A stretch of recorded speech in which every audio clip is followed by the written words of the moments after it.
Let me ask you guys a question. What is the one thing that you're doing while you're stuck at home? Well, I can tell you that I'm sleeping in nearly every single day. And not necessarily going to bed late or anything, I'm just sleeping in. I chose to review the speech, Sleep is Your Superpower by Matt Walker, and I have received all of my information from this speech.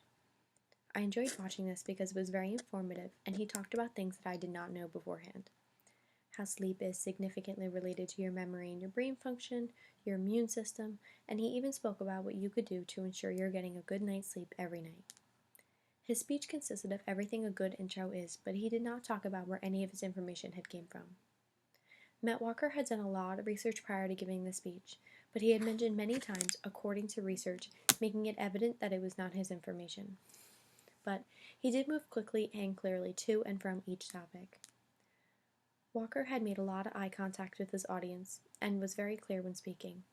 He was talking a lot with his hands and making a lot of gestures, but just to exemplify what he was saying.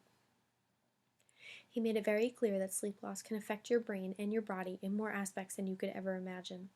Your overall health revolves around how much sleep you get each night. If I had to coach him or give him any kind of advice, I would tell him to talk slower. And I would possibly even say how he could explain things a little more for the audience. Now I'm going to talk to you about a little bit of what this speech has taught me. As you get older, your sleep worsens, and as your sleep worsens, so does your memory. For children and young adults, sleep is crucial because it can affect their academic work and their performance. For most students, sleeping the night before is the difference between failing or passing an exam. Our brains need sleep before and after learning. Before to prepare the brain for the information, and after to repair the brain for all the information you absorbed and to save those new memories. Without sleep, the memory functions of the brain do not work properly. This part of the brain is called the hippocampus, or the informational inbox. The hippocampus stores memories in our brain that we learn and see each day.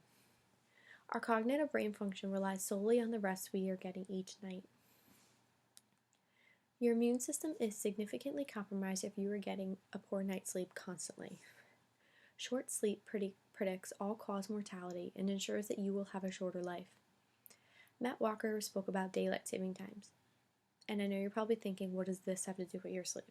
But in the springtime, when we lose 1 hour of sleep, there is a 24% increase in heart attacks and other related emergencies the following day. In the fall, when we gain 1 hour of sleep, there's a 21% decrease in these injuries. This statistic is also relatable to car crashes, traffic accidents, and even suicide rates. With the lack of sleep comes the lack of natural killer cells that help your body fight off viruses and other illnesses. According to Matt Walker and his studies, he stated that there is also a proven relatedness between sleep deprivation and the development of certain types of cancers. The World Health Organization classified that any type of night shift work is considered a probable carcinogen. And what is that? It's something that causes cancer. And this is because it interrupts the sleep-wake rhythms. Sleep loss will seep down into every nook and cranny of your physiology. It will slowly but surely ruin aspects of your personality that you may not see at first, but over a long period of time, it will become inevitable. It will affect how you act, how you function, and your overall life will differ because of the sleep loss.